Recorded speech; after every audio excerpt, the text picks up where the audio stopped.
Today,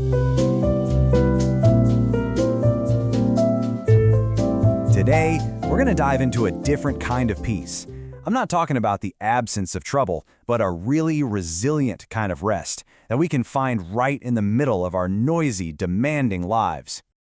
You know the feeling, right? It starts with this, a constant stream of dings and alerts, and every single one is a little tap on the shoulder, demanding your attention. And then there are all the decisions, big and small, that are just sitting there in the back of your mind, waiting for an answer you don't even have yet. And it all just adds up to this constant, humming tension. You might not even notice it's there most of the time, but it's shaping your entire day. That's the noise we're talking about. So where does this feeling actually come from? It's not always the big chaotic moments that steal our peace. Nope. More often, it's the quiet, persistent, low-grade noise of our daily lives, and, honestly, our own thoughts. I mean, even when you're physically still, sitting on the couch maybe, your mind is just racing, your thoughts are kind of braced for whatever's next. So what do? We try to calm ourselves down. We scroll, we find a distraction, we just try to push that feeling down. But you know it's just a temporary fix. And that noise, it always comes back. And living in that constant cycle makes us think that what we need is an escape. We start craving like an off switch for the world, or maybe just a vacation from our own thoughts for a while.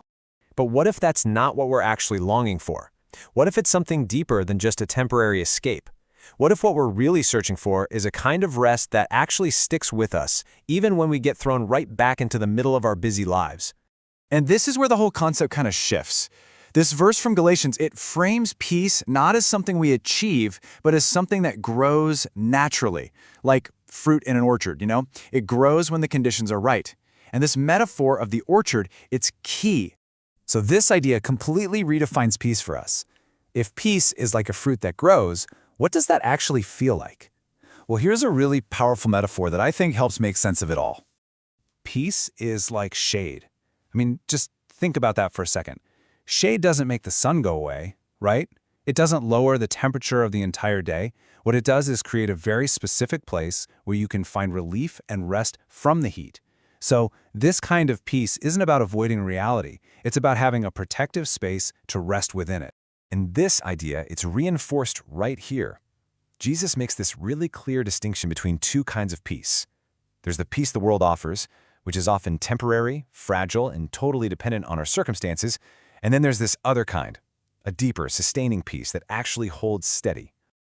Okay, so this leads us to a really crucial distinction. The difference between the peace we try to create for ourselves and the authentic peace that truly sustains us. And this chart just illustrates the difference perfectly. On one side, you have counterfeit peace.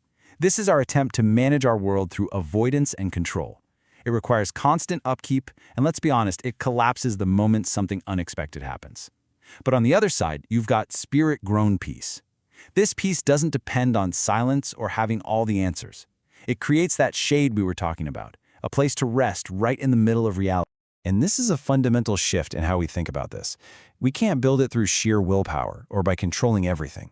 It's not something we manufacture. It's something that grows, and it grows from a place of trust. So the big question is, how do we cultivate this deeper, more resilient peace? If we can't build it ourselves, how do we cooperate with its growth? Let's take a look at what that looks like in practice. When this kind of peace really starts to take hold, you'll notice real changes. That constant anxiety starts to lose its grip. Your reactions slow down. You're no longer making decisions just based on fear.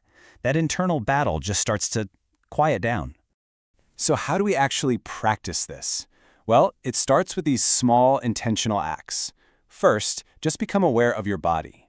Notice when you're bracing. That tension in your jaw or shoulders? That's a signal. Second, practice letting go. Consciously release your grip on just one outcome, just one unresolved situation you're trying to control. And third, instead of escaping discomfort, try choosing presence. Stay with that feeling for just a moment longer than you normally would, instead of immediately reaching for a distraction. Look, these aren't quick fixes. They're practices that create the space for peace to grow.